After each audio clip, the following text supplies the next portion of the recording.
súdením, opovrhovaním, ponižovaním skutočne nikdy nikomu nepomôžeme.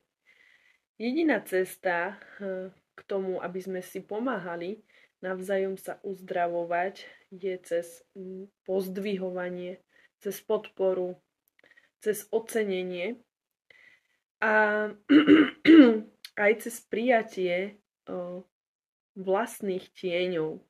Častokrát si to všímam v súvislosti so závislými ľuďmi, kedy ľudia zvonku alebo nejakí rodinní príslušníci majú tendenciu súdiť takýchto ľudí, neuvedomujúc si to, že sami sú závislí.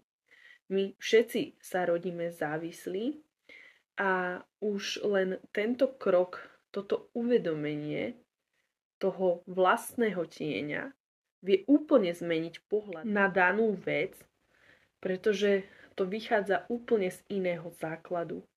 To, že ty nebojuješ momentálne, alebo teda nie si spútaný v nejakej závislosti od alkoholu, ale to nemusí byť len taká závislosť, to môže byť workoholizmus, nákupy a tak ďalej.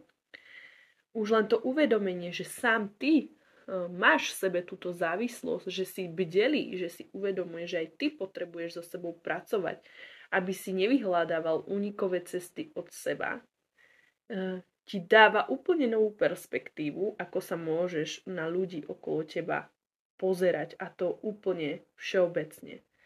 A to cez prijatie, pochopenie, súcit a uvedomenie si svojich vlastných tieňov, ktoré aj ja, aj ty máš v sebe, vieš pochopiť, prijať aj tých ostatných ľudí.